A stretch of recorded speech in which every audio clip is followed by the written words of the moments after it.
আপনাকে যদি এমন একটি শহরের কথা বলি যেখানকার রাস্তাগুলো এক একটি 20 লেন চওড়া, তাহলে হয়তো আপনার মাথায় আসবে দুবাই কিংবা সৌদি আরবের কথা। তবে যে শহরটির কথা বলছি সেটি আসলে আমাদের পার্শ্ববর্তী দেশ মায়ানমারের নতুন রাজধানী নেপিডার 20 লেনের হাইওয়ে, যেখানে কালেভদ্রে 2-1টা গাড়ি চলতে দেখা যায়।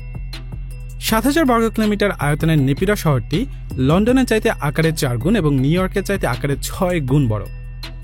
এখানেই শেষ নয়, বিশ্বের তৃতীয় সর্ববৃহৎ রাজধানী হওয়ার পরেও নেপিডা শহরটি তৈরির পর থেকে আজ পর্যন্ত একেবারেই জনমানবশূন্য।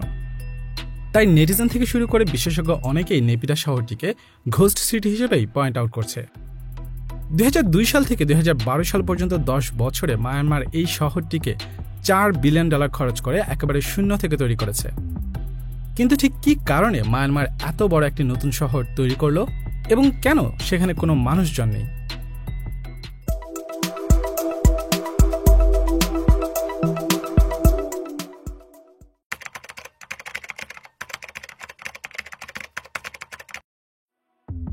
মায়ানমারের রাজধানী কোনটি জিজ্ঞেস করলে অনেকেই হয়তো উত্তর দিবেন ইয়াঙ্গুন। কিন্তু আপনাদের উত্তর আসলে সঠিক নয়। 2005 সালের নভেম্বর মাসে মায়ানমারের তৎকালীন সামরিক সরকার প্রধান জেনারেল থান সিয়া দেশটির রাজধানী ইয়াঙ্গুন থেকে পরিবর্তন করে নেপিডাকে নতুন রাজধানী হিসেবে ডিক্লেয়ার করে। নেপিডা শব্দটির আবিধানিক অর্থ সিট অফ দ্য কিং বা রাজাদের আসন। চারিদিকে জঙ্গলে ঘেরা মায়ানমারে মাত্র 5,30,00,000 লোকের বসবাস। 7,000 স্কয়ার কিলোমিটার এলাকা নিয়ে গড়ে তোলা এই শহরটি ল্যান্ড এরিয়ার ভিত্তিতে তুর্কির আনকারা এবং চীনের বেইজিংয়ের পর বিশ্বের তৃতীয় সর্ববৃহৎ রাজধানী। চীনের সাংহাই শহরটির সাইজ নেপিডার প্রায় সমান হলেও জনসংখ্যার দিক থেকে দুটি শহরের ব্যাপক তফাৎ। সাংহাইয়ের জনসংখ্যা যেখানে 2 কোটিরও বেশি, সেখানে নেপিডার জনসংখ্যা 10 লক্ষেরও কম। এত কম জনসংখ্যার কারণে জায়গাটিকে একটি ভূতের শহর, ভূতের মেগাসিটি কিংবা পোস্ট অ্যাপোক্যালিপটিক ফিল্ম থেকে সরাসরি বাস্তবে এসে পড়েছে এমন কিছু মনে হয়। শহরটির বেশ কিছু এলাকার রাস্তাগুলো এক একটি 20 লেন করে চওড়া, কিন্তু প্রতিটি একেবারে ফাঁকা। একই অবস্থা দেখা যায় শহরটিতে থাকা park, garden, shopping mall, golf course এবং চিড়িয়াখানাতেও। এমনকি নেপিডা শহরের সবচেয়ে আকর্ষণীয় ট্যুরিস্ট স্পট উপতা শান্তি প্যাগোডা পর্যন্ত মরুভূমির মতো মানবহীন হয়ে পড়ে আছে। অন্যান্য দেশের রাজধানীগুলোর মতো নেপিডা শহরেও একত্রে কয়েক মিলিয়ন প্যাসেঞ্জার হ্যান্ডলিং ক্যাপাসিটি সহ একটি ইন্টারন্যাশনাল এয়ারপোর্ট রয়েছে। কিন্তু তারপরও একেবারে ব্যস্ত দিনে সেখানে সর্বোচ্চ 100 জনের কাছাকাছি মানুষের আনাগোনা দেখা যায়। এছাড়া ট্যুরিস্টদের থাকার জন্য শহরটিতে বেশ কিছু বিশাল বড় লাক্সারি হোটেলও রয়েছে, যার বেশিরভাগ হোটেল রুমই আজ পর্যন্ত কেউই ব্যবহার করেনি।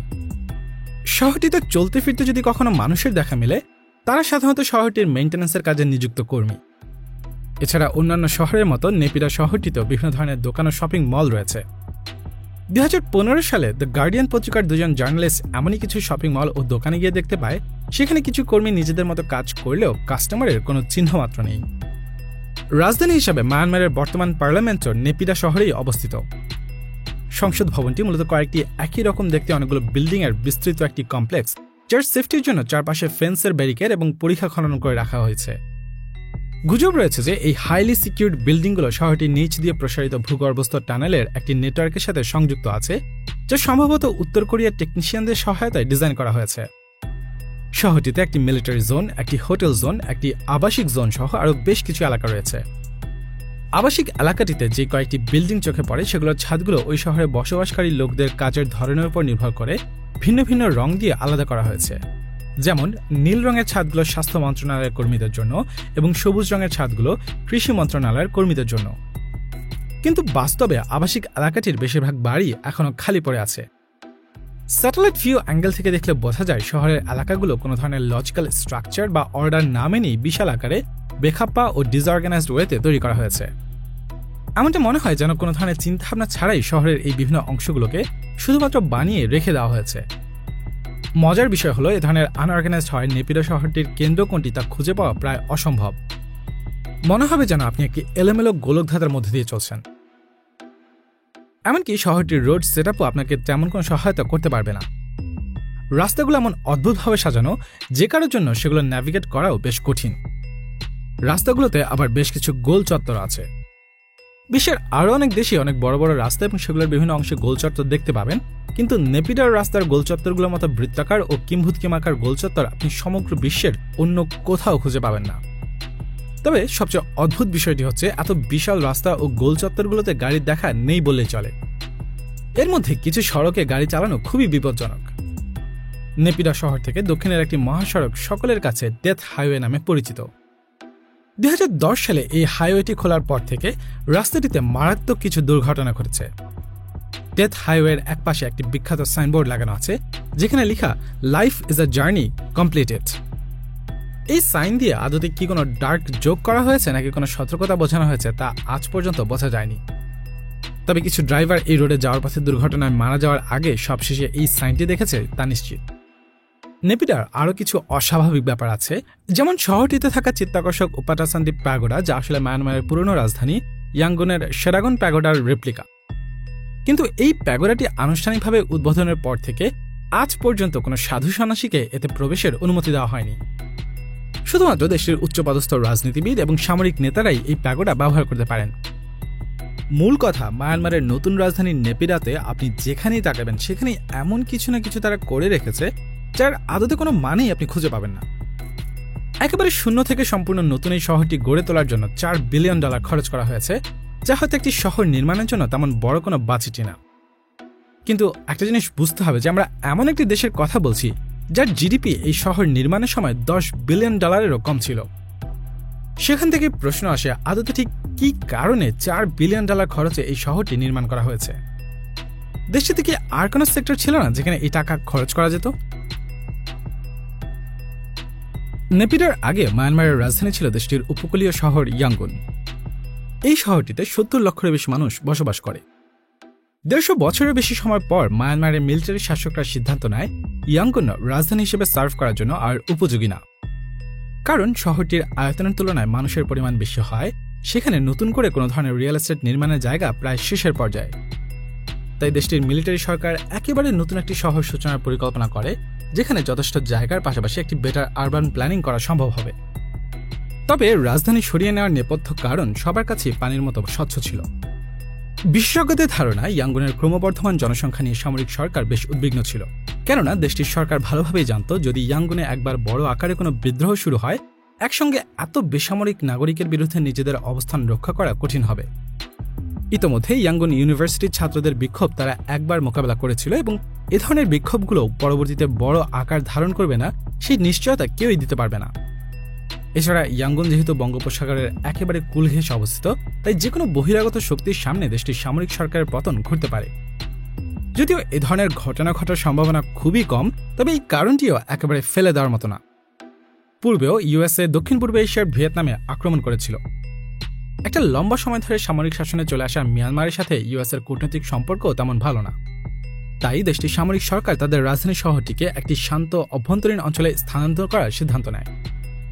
আর বর্তমানে নেপিডা যেখানে অবস্থিত সেখানে অভ্যন্তরীণ বিক্ষোভ যেমন অনেক কম ঝুঁকিপূর্ণ, যে কোনো বহিরাগত শক্তির জন্য একটি দেশের ভূখণ্ডের এতটা ভেতরে এসে যে কোনো ধরনের ইনভেশনের সম্ভাবনাও খুবই কম। এছাড়া শহরটি বাগোয়ামা এবং শানইয়মা নামে দুটি প্রাকৃতিক পর্বতমালার মাঝামাঝি অবস্থিত হওয়ায় শহরটিকে ঘিরে ন্যাচারাল ডিফেন্স ব্যারিয়ার আছে। এছাড়া শহরটির প্রতিরক্ষার জন্য অসংখ্য সেনা এবং সামরিক সরকারের ইভাকুয়েশনের জন্য শহরটির আন্ডারগ্রাউন্ড টানেলগুলো বেশ কাজে দিবে। এমনকি অনেকেই মনে করেন 20 লেনের হাইওয়েগুলো নির্মাণ করা হয়েছে আসলে বিমান বাহিনীর রানওয়ে হিসেবে ব্যবহারের জন্য, যাতে করে যে কোনো সহিংস বিক্ষোভ রুখে দিতে প্রয়োজনীয় ট্রুপস বিমান কিংবা হেলিকপ্টারে সরাসরি যে কোনো স্থানে ল্যান্ড করতে পারে, যা ইয়াঙ্গুনের 28টা ছোট রাস্তায় কখনো সম্ভব হতো না। ভবিষ্যতে যদি শহরটিতে জনসংখ্যা ধীরে ধীরে বাড়তেও থাকে, প্রশস্ত রাস্তার কারণে যে কোনো ধরনের বিক্ষোভের সময় সেনাবাহিনীর পক্ষে পজিশন নেওয়াটাও খুব সহজ হবে। তাছাড়া হয়তো ইচ্ছাকৃতভাবেই শহরটিকে এমন বিভ্রান্তিকর স্ট্রাকচারে তৈরি করা হয়েছে যেন প্রতিবাদকারীরা সহজে ন্যাভিগেট করতে না পারে এবং তারা যেন কোনো কিছু ব্যবহার করে ব্যারিকেড তৈরি করতে না পারে, সেটি নিশ্চিত করতে রাস্তাগুলোকে এত বেশি চওড়া রাখা হয়েছে। এমনকি ইয়াঙ্গুন এবং নেপিডার মধ্যে ডেথ হাইওয়ে একটি ইচ্ছাকৃত প্রতিরক্ষামূলক ব্যবস্থা হতে পারে। এই অ্যাজাম্পশনগুলো যদি সত্যি হয় তাহলে এই শহরটিকে শুধুমাত্র একটি রাজধানী নয়, বরং একটি বিশাল সামরিক দুর্গ হিসেবে ব্যবহার করছে মায়ানমার সরকার। যদিও এই সবকিছুই আসলে বিভিন্ন বিশেষজ্ঞদের মতামত, মিয়ানমারের সামরিক স্বৈরশাসকদের পক্ষ থেকে এসব দাবির সপক্ষে বা বিপক্ষে কখনোই কোনো স্টেটমেন্ট আসেনি। নেপিডা শহরটি তৈরিতে আদতে কত টাকা খরচ হয়েছে সেটা এখনও পুরোপুরি নিশ্চিতভাবে বলা যাচ্ছে না। তবে বার্মিজ ইকোনমি এক্সপার্ট শন টার্নেলের মতে পুরো শহরটি তৈরি করার পেছনে মিয়ানমারের সামরিক সরকার $4 থেকে $5 বিলিয়ন খরচ করেছে। কিন্তু যেখানে 2008 সালেও দেশটির মানুষের পার ক্যাপিটা ইনকাম ছিল মাত্র $280, সেখানে 2000 সালের দিকে এত বড় একটি শহর তৈরির অর্থ মিয়ানমারের সামরিক সরকার পেল কোথায়? ধারণা করা হচ্ছে নেপিডো শহরটি নির্মাণের জন্য প্রয়োজনীয় ফান্ড মিয়ানমার সামরিক সরকার কাঠ, রত্নপাথর এবং ন্যাচারাল গ্যাস এক্সপোর্ট আর্নিংস থেকে করেছে। 2007 সালেও দেশটি থাইল্যান্ডে মোট $2.7 বিলিয়ন ন্যাচারাল গ্যাস এক্সপোর্ট করেছে। সেই হিসাবে এই ধারণাটি সত্য হওয়ার সম্ভাবনাও একেবারে ফেলে দেওয়ার মতো না। তবে অনেকের মতেই দেশটির সামরিক সরকার বিশ্বের অন্যান্য দেশ থেকেও আর্থিক সহায়তা পেয়েছে। যদিও এই বিষয়ে তেমন কোনো তথ্য পাওয়া যায়নি, তবে জাস্টিস ফর মায়ানমারের একটি তথ্যসূত্রে 2021 সালের ফেব্রুয়ারি মাসে পুনরায় সামরিক সরকার ক্ষমতায় আসার আগে বিশ্বের 22টি ফরেন গভর্নমেন্ট, 26টি ইন্টার গভর্নমেন্টাল অর্গানাইজেশন, 8টি ফরেন ফিনান্সিয়াল ইনস্টিটিউশন এবং 8টি অন্যান্য ইন্টারন্যাশনাল অর্গানাইজেশনের কাছ থেকে পলিটিক্যাল ও ফিনান্সিয়াল সাপোর্ট পেয়েছে। এই তথ্য থেকে কিন্তু সহজেই ধারণা করা যায় যে পূর্বেও স্বৈরশাসন চলাকালীন তৎকালীন মায়ানমারের মিলিটারি সরকার নেপিডো শহরটি তৈরির জন্য বিশ্বের নানা দেশ থেকে আর্থিক ও রাজনৈতিক সহায়তা পেয়েছে।